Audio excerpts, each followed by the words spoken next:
Fala galera de Dom Pedro, Igreja Batista em Dom Pedro, jovens escolhidos, meus queridos e amados irmãos, que prazer poder compartilhar com vocês a palavra de Deus e poder abençoar vocês com um pouco dessa palavra e que a gente possa estar crescendo. Eu me chamo Timóteo, acho que eu já fui formalmente apresentado.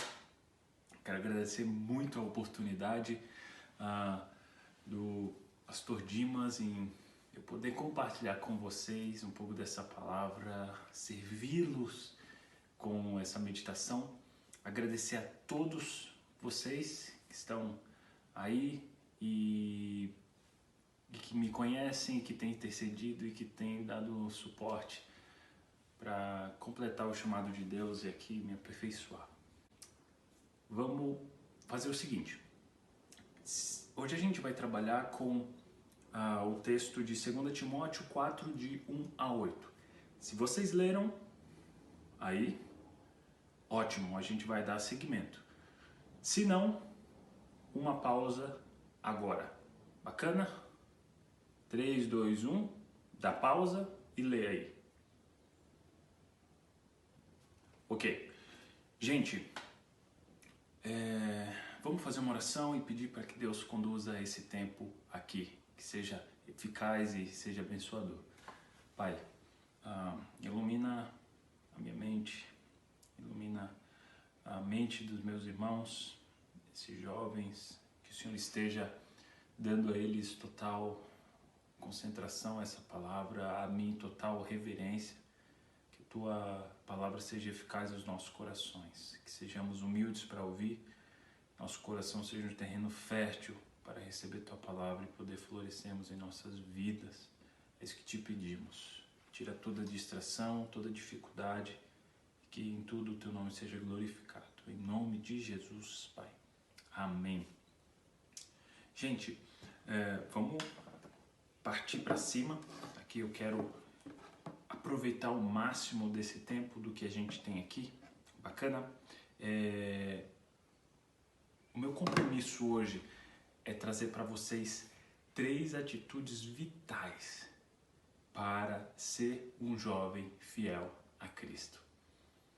Essas 3 atitudes, elas estão claras dentro do texto. Eu tentei tirar algumas coisas que estão ali no meio, sistematizar de uma forma que a gente possa pegar elementos-chave para a nossa vida. Mas eu quero que, sobretudo, vocês recebam a verdade nua e crua da palavra de Deus. Eu não quero trazer nada além do que o Espírito Santo quer comunicar para as nossas vidas. Bacana? Eu estou preocupado com a gravação, então espera só um pouco, vou ver se está gravando, se está tudo ok, e já volto.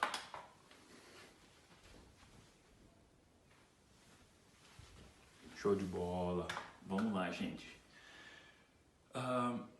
Com as Bíblias abertas, eu quero primeiro dar um panorama rapidinho sobre esses textos, sobre esses versículos desse texto. Certamente o pastor Dimas já trouxe para vocês e talvez outros pregaram nessa exposição da carta a Timóteo de Paulo, e você já deve estar por dentro de todo esse contexto de serem cartas de confirmação da vocação da fé de Timóteo, da vocação pastoral, do chamado que ele tem, dos propósitos que Deus colocou na vida dele, que Paulo, como discipulador e como um pai na fé, reconhece e tem trabalhado para confirmar, para que Timóteo não se desvie para nenhum caminho.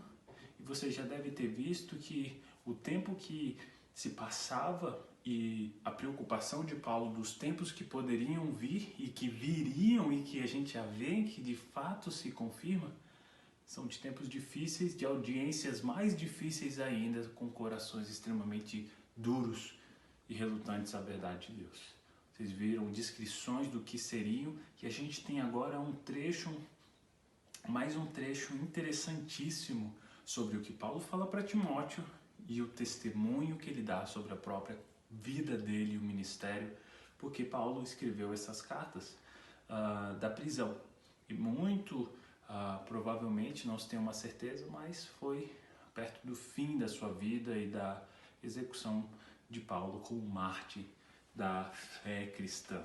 Uma grande inspiração e modelo de vida que a gente tem. Bacana? Gente, eu quero focar nesse texto e eu vou passar uma breve explanação. A gente divide esse 2 Timóteo 4, de 1 a 8, em duas partes. A primeira, eu digo que são exortações e instruções a Timóteo. E a última parte, que é do 6 ao 8, os versículos 6 ao 8, é um testemunho e um encorajamento de Paulo a Timóteo. Paulo dá um testemunho pessoal, depois de falar um pouco sobre os desafios e exortar Timóteo à obediência, e ele dá o próprio exemplo da vida dele e como isso tem chegado ao fim e quais são as motivações. Vamos entrar nisso junto? Sempre em mente. Eu quero dar aqui 3 atitudes vitais para ser um jovem fiel a Cristo. Você quer ser um jovem fiel a Cristo? Eu creio que a palavra de Deus, nesse trecho, tem dado algumas pistas sobre isso. Tá claro? Vamos ver isso. Deus te abençoe. Tamo junto nessa. O primeiro, abra aí, a gente tem o ponto da introdução. A ideia aqui de Paulo nessa introdução, e eu quero que a gente comece vendo isso no versículo 1, que Paulo ele traz aqui toda a solenidade desse texto, toda a reverência e toda a posição ministerial que ele tem diante de Deus.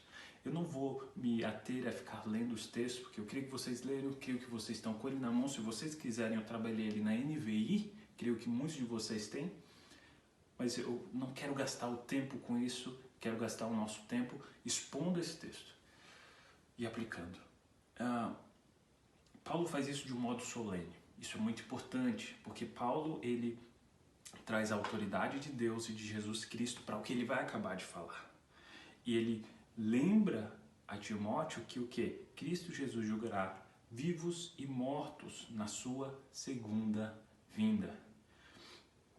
E o propósito de Paulo, nessas palavras que ele fala, e eu disse que não ia ler, mas é muito difícil não querer ler. Mas a ideia é, o que Paulo fala aqui, na presença de Deus e de Cristo Jesus, que é de julgar vivos e mortos por sua manifestação e por seu reino, eu o exorto solenemente. Vocês conseguem ver o ar desse discurso, Paulo falando, Timóteo, na presença de Deus. Timóteo reconhecendo o tamanho da autoridade de Deus e do poder dele, e da onipotência, onipresença e onisciência de tudo diante de Deus, me pondo diante dele, eu trago essas palavras. Diante desse Deus que há de julgar vivos e mortos, diante desse Deus que tem o poder de lançar almas para o inferno, lançar vidas para a vida eterna com ele. Diante desse Deus que condenou, que irá um dia completar toda a sua obra. Eu chamo você a ouvir atentamente essas palavras. Então eu quero que esse modo de Paulo chamar Timóteo se coloque agora no coração de Timóteo. Atente os seus ouvidos, não para mim, o Timóteo zero à esquerda que eu sou, mas a palavra de Deus. Solenemente, eu chamo vocês para ouvirem essas palavras. Então, eu quero pontuar que esse modo solene tem que ser a nossa forma de ler esse texto, muito mais, de segui-lo. E em seguida, Paulo vai seguindo. Ele divide esses trechos, esses versículos de 1 a 5, ele vai falar sobre a pregação da palavra que Timóteo, então, como eu disse, exortações e instruções a Timóteo sobre a pregação da palavra. Ele dá uma profecia sobre os apóstatas e sobre as audiências que ele teria, sobre a vida cristã, Paulo fala, e sobre a vocação pastoral de Timóteo. Então, depois dessa introdução, Paulo começa com o modo que ele chama Timóteo a pregar a palavra de Deus, um jovem ministro com uma vocação já confirmada por Paulo. Ele quer que Timóteo faça de qual modo? Repreendendo, corrigindo e exortando. E ele quer uma posição de coração.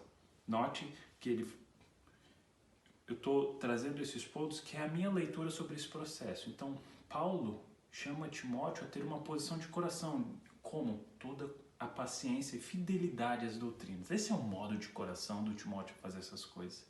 Em quais momentos? Sejam nas ocasiões planejadas ou nos momentos mais difíceis. E em seguida, ele começa a falar dos apóstolos. Ele fala sobre o caráter deles e sobre as atitudes. Então, eu fui pincelando e pontuando, e ele vai falando sobre o caráter e a atitude, e a gente já vai explanar isso. Bacana?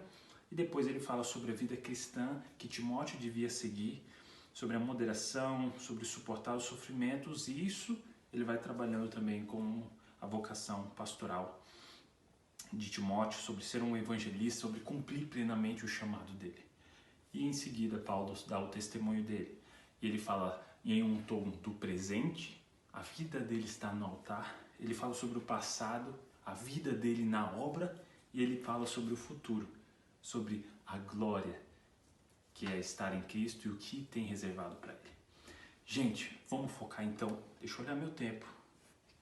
Como voa. 3 atitudes vitais. Vamos focar nisso? Porque eu digo vitais, a gente vai descobrir agora. O primeiro, sobriedade. A primeira atitude vital para ser um jovem fiel a Cristo é ter sobriedade. É isso que Paulo chama Timóteo a ser naquele trecho que ele fala: você, porém, seja moderado ou sóbrio em tudo. Sóbrio diz na área. Moderado, sóbrio, ou seja, tenha controle, tenha bom siso, como diz lá em Provérbios, tenha sabedoria e um saber e uma perspicácia, moderação.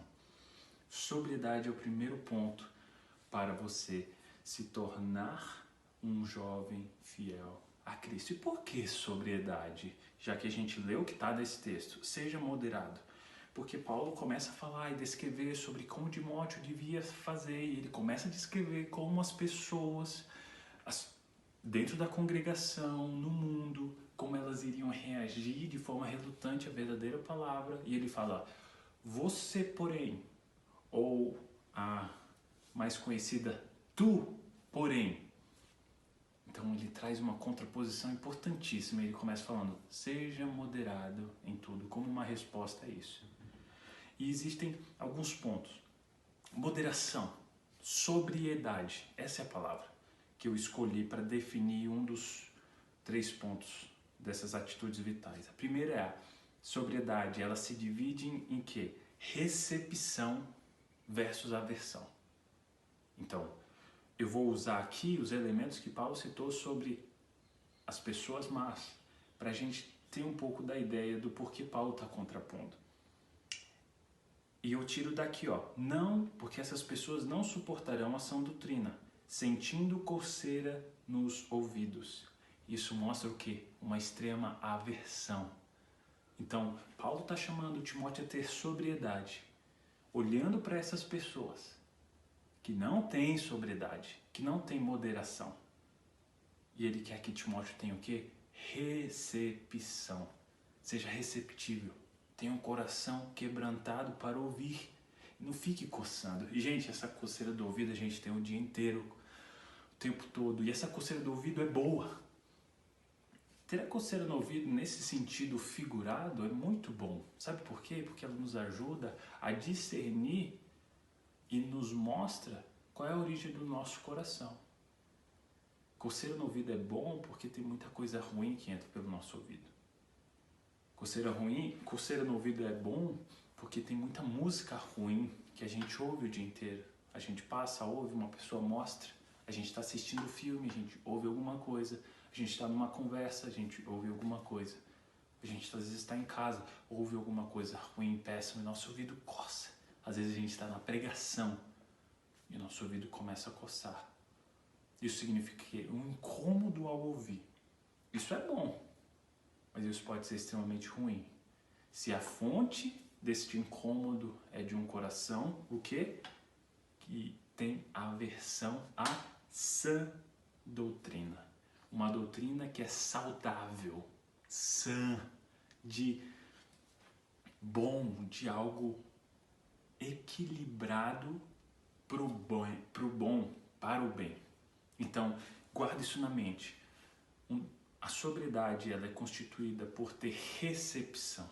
Isso é um contraste à aversão, que aquelas pessoas, e talvez vocês já estão identificando algumas outras que têm, em volta de vocês que têm essa aversão e coçam o ouvido. Aquelas pessoas que você está em volta, você traz uma palavra de Deus, alguma coisa, ela, incômodo, desinteresse, ou até você tem se olhado nessa situação. Vamos seguir. O próximo ponto sobre sobriedade é abnegação versus obstinação. Então, um outro ponto sobre ter sobriedade é ser abnegado. E isso é contra o quê? A obstinação que Paulo cita. Naquele verso que fala, eles juntarão mestres para si mesmos, segundo os seus próprios desejos. Isso significa o quê? Obstinação. Eles querem o que eles querem e vão fazer o que eles querem fazer. Eles são obstinados a dar ouvidos, eles fogem e são obstinados, determinados, algo que é bom, mas eles são determinados para fazer e pecar, para rejeitar a verdade, a pureza da palavra. Então, um dos pontos, depois de citar sobre a recepção, isso é ser sóbrio. É ter uma boa recepção das coisas. Isso não é aceitar tudo. Lembrando, ser receptivo é... Meu irmão, eu tenho um conselho para te dar. Ser receptivo é como você entrou dentro dessa mensagem que eu estou trazendo para você. Você veio de modo receptivo? Ou você olhou para mim, ou olhou para o texto, ou para alguma situação e já está... eu teria coisa melhor para fazer. Mostra a receptividade do seu coração. E ter sobriedade não é ser iludido, não é ser alienado. É ter sabedoria e bom senso sobre as coisas. E um desses pontos a gente falou, é ter recepção à sã doutrina. E abnegação é conseguir negar a si mesmo.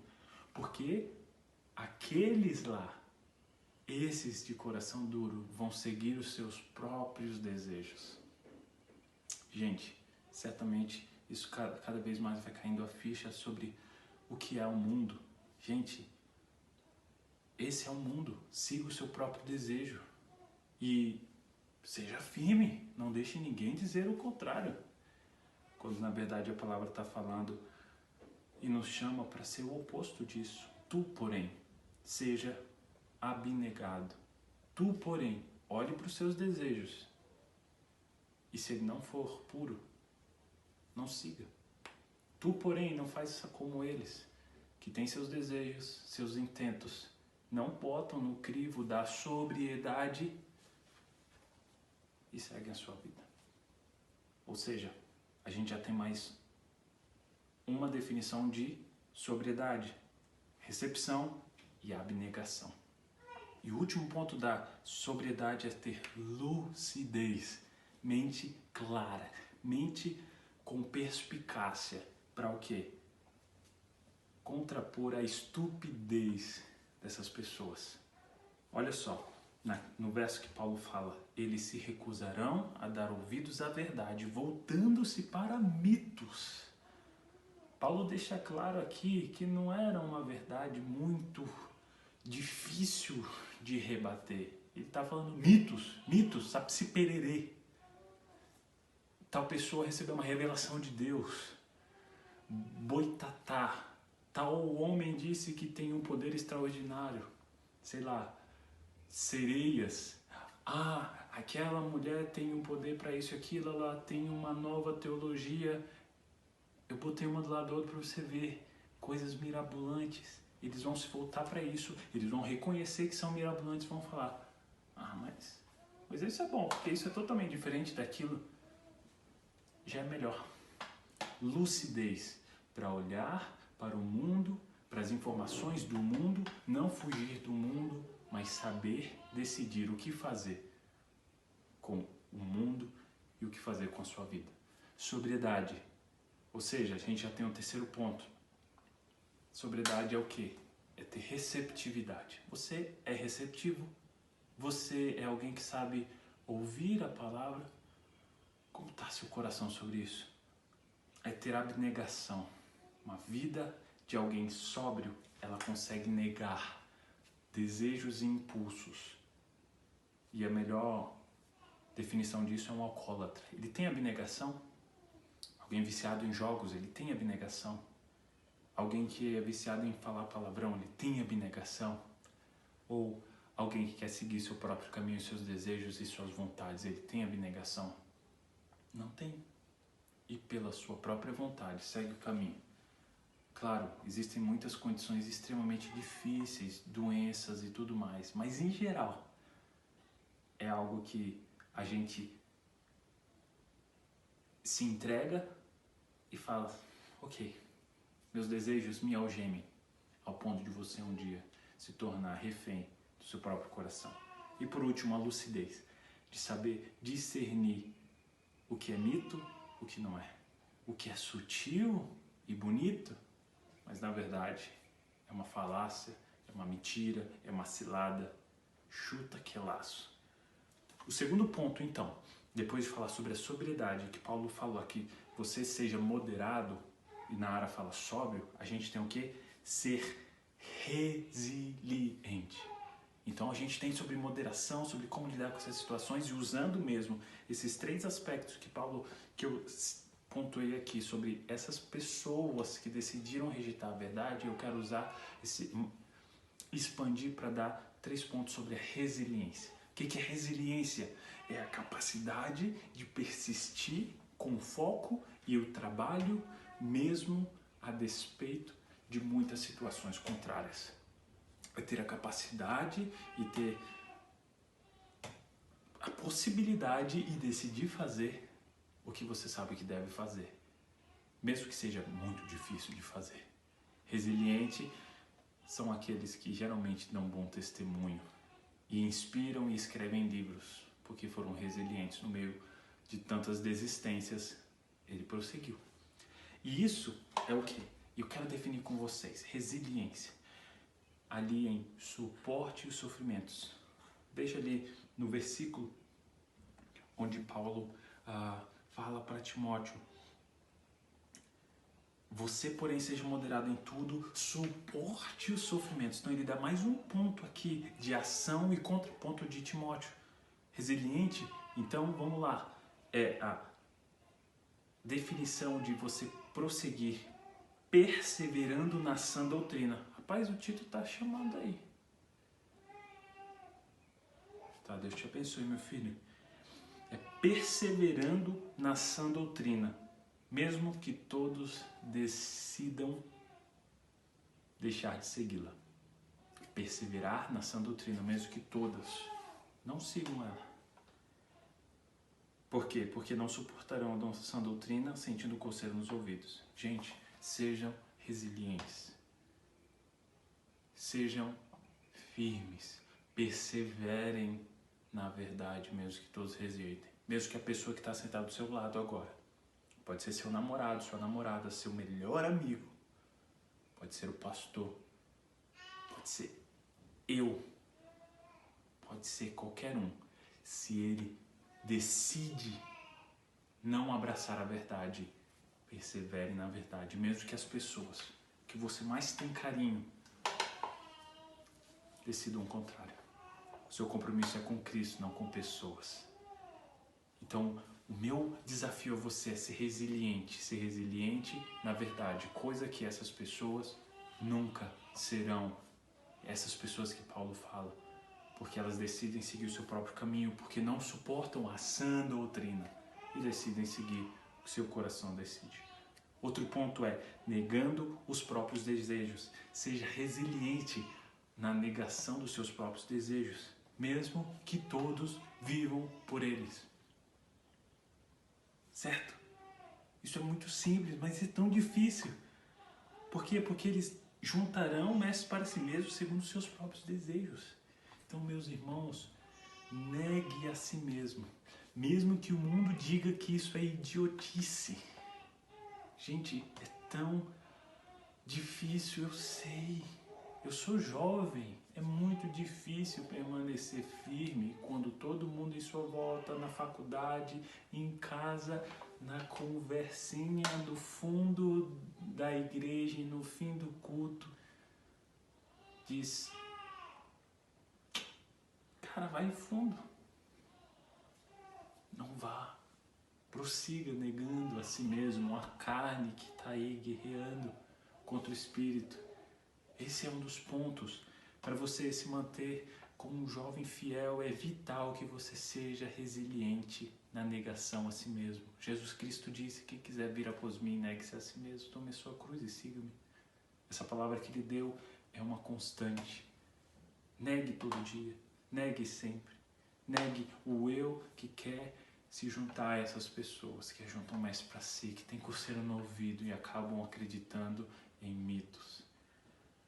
Por último, sobre a resiliência, seja resiliente, submetendo-se à verdade, mesmo que todos a rejeitem. Muito parecido com o anterior, mas submeter à verdade é ouvir a palavra de Deus, lê-la e falar: eu acredito, eu vou fundo. Aqui no seminário eu sou o tempo todo exposto a muitas questões teológicas. O meu objetivo é me tornar cada vez mais aperfeiçoado. E lendo muitos livros, tem muitas opiniões. E eu vejo que muitas opiniões, e talvez vocês já saibam disso, são tendenciosas a trazer pontos que são agradáveis ao coração do autor, para dar um jeitinho na doutrina dele.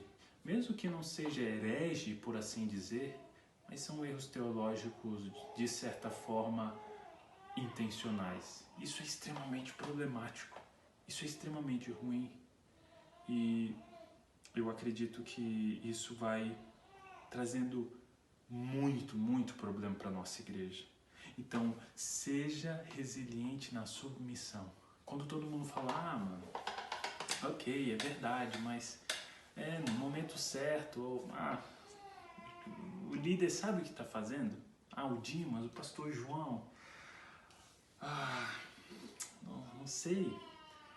E a verdade sobre tudo, esse texto, 2 Timóteo 4, de 1 a 8, tem verdades aí. Você vai ser resiliente na submissão a elas? Ou você vai ser resiliente em aparecer no culto? Em abrir o YouTube e escolher qual vídeo? Não, eu sou resiliente, eu sempre assisto um vídeo no YouTube. Seja resiliente na obediência e na submissão. Mostre no seu andar a vida que você leva. Por favor, seja resiliente. Prossiga. E o último ponto, gente. Eu não sei se o barulho dele tá muito alto. Eu vou dar uma pausa e eu vou voltar para ver se tá tudo bem. Bacana?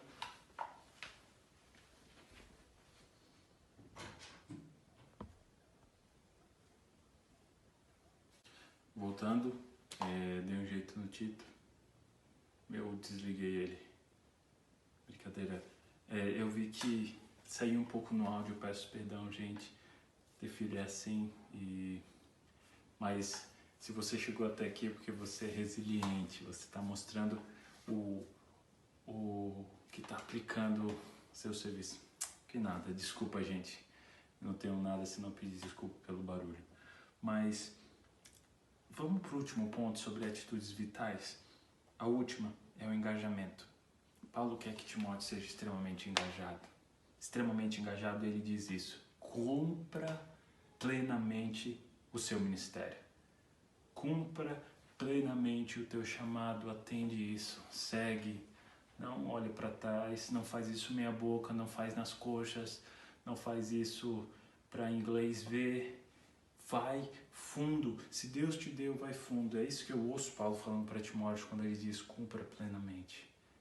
Então, o primeiro ponto, qual é o primeiro ponto das 3 atitudes vitais? Quais são esses pontos? A primeira é sobriedade, a gente já viu isso. Resiliência. E o último é engajamento.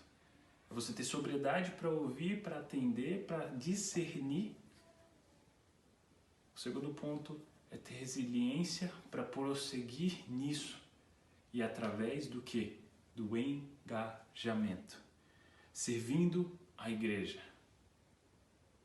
Prega a palavra, faça a obra de um evangelista. Quando eu vejo Paulo falando isso, ele está trazendo o quê? Os dons espirituais de Timóteo, falando o seguinte: faça isso, cumpre isso. Cumpre os dons espirituais que Deus te deu para abençoar pessoas. Faça isso. Amando o próximo. Engajamento em amar o próximo. E eu vejo um pouco disso quando Paulo fala: repreenda, corrija, exorte com toda a paciência e doutrina. Faça a obra de um evangelista. Gente, a parte do amor ao próximo, nada dentro da igreja pode ser feito, porque amar a Deus é o nosso princípio, mas a gente faz buscando o amor ao próximo. E isso tem que estar muito vivo em nossos corações. Então eu vejo Paulo chamando Timóteo a servir a igreja, amar ao próximo. E por último, seguindo a Cristo. Esse é o ponto, esse é a chave de ouro. Você, porém, essa é a frase que eu vejo Paulo falando sobre o seguir a Cristo. Ele falou sobre quem segue seus próprios corações, mas ele diz: você, porém, do outro lado, do total oposto, vai seguir a Cristo, cumprindo plenamente o que você tem, suportando, sendo fiel ao seu chamado, tendo moderação, sobriedade. Então, gente, por favor, tenha em mente esses 3 pontos eu quero trazer para a minha vida. O primeiro, novamente, sobriedade. Você tem tido sobriedade, meu irmão? Eu te desafio a ter sobriedade. Eu te desafio a ter lucidez. Será que você está caindo em mentiras? Será que você está começando a ouvir coisas que, no fundo, você sabe que não é? Será que a verdade está coçando o seu ouvido? Será que a partir daí você está começando a decidir quem você vai assistir no YouTube? Minha filha faz isso. Às vezes ela pega o celular, tem o YouTube Kids. Ela não gosta de um, pum, vai para o próximo desenho. Não gosta de outro, vai para o próximo desenho. Escolhe qual desenho vai assistir. Meu irmão, se você faz isso com a sua vida, olhe bem para o que você está fazendo. Isso não pode acontecer quando a verdade bate na sua porta. Quando a verdade está batendo no seu coração, não fuja. Atenda e receba. Não escolha mestre para si. Seja submisso e tenha um coração aberto. Tenha lucidez em tudo que você tem ouvido e feito dentro da igreja, sobre a verdade principalmente. Porque é fácil a gente discernir sobre as coisas do mundo, é muito gritante muitas vezes, mas tenha lucidez sobre certas doutrinas, certas falas, certos convites. Tenha lucidez. Meu irmão, tenha resiliência. Pegue tudo isso, pegue o que Deus está trabalhando e siga. Vá fundo. Vá com toda a garra. Essa não é a palavra que quem tem estado no meio de negócios e de estudo tem ouvido tanto. Resiliência. Ter a capacidade de se renovar dentro do seu propósito e seguir adiante. Por favor, faça isso. E você vai crescer, você vai colher frutos. A vida cristã ela é feita de um progresso, de um processo de ser fiel a despeito de qualquer circunstância. E seja, por favor, engajado. Coloque a sua fé em prática. Paulo não estava exortando Timóteo para ficar estático. Paulo queria que Timóteo entrasse num movimento honesto, num movimento real, num movimento vivido, de botar a pele dele as cicatrizes, de criar calo na mão, intercedendo, trabalhando, servindo a igreja. Olhe bem para a sua vida. Será que você está faltando em alguma dessas partes? Será que o que está te faltando é sobriedade? Será que os teus amigos reconhecem isso? Será que você reconhece que falta sobriedade na sua vida? Será que você é uma pessoa que facilmente entra numa ideia, num papinho e já vai? E daí você começa a perder todo o seu progresso? Será que o que te falta é resiliência? Você sabe o que deve fazer, mas não faz. Você sabe onde você deve chegar e o que Deus está te chamando, mas você enfraquece e tá, pá. Ou será que o que te falta realmente é engajamento no serviço, nas responsabilidades? Será que você não vive distante de Deus, tão distante? Você não anda em pecado, você não vai embalar, você é até resiliente, mas você é ineficiente para o reino. Você sabe bem, se abstém do mundo, mas não serve. O amor não é a tua definição. Meu irmão, se engaje, coloque em prática tudo que você tem vivendo. Essas são as 3 chaves, 3 atitudes que eu quero trazer para você, que esse texto eu consigo enxergar. Isso tudo é consolidado pelo encorajamento de Paulo a Timóteo. Para finalizar esse nosso momento, esse encorajamento é de Paulo falando onde ele está no presente. Ele fala: a minha vida, eu já estou sendo derramado como uma oferta de bebida. Na Ara fala oferta de libação.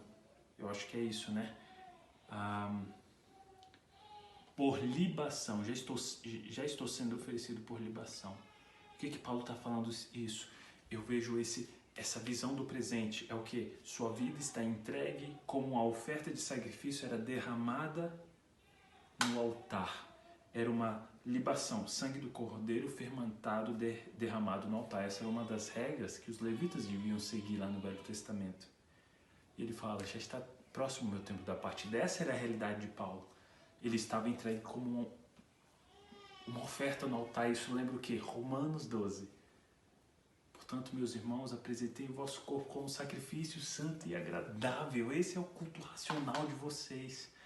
Lucidez, sobriedade para se entregar como culto racional a Deus. Paulo está falando a minha vida, e ele fala disso de uma forma até literal.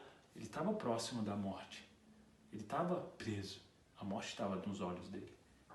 Então, essa era a vida de Paulo. E eu quero trazer esse encorajamento. Pega o exemplo de Paulo, que fala: qual é o presente e o passado e o futuro? O presente é o quê? Ele está no altar. Meu irmão, se coloque no altar de Deus, se coloque como uma oferta o tempo todo, renovando-se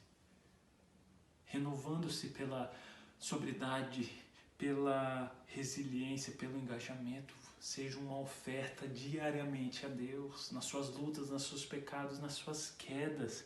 Volte a Deus, clame pela sua graça e ofereça-se novamente como sacrifício. Deus é um Deus de graça. O problema é que a graça dele é tão pequena aos nossos olhos que a gente clama pouco por ela. Ele quer tanto a nossa abundância, ele quer tanto o nosso progresso, a nossa vitória nele, ele quer tanto olhar pra gente e ver vitória. Deus quer olhar o seu filho através da gente, mas a gente não se coloca como um altar.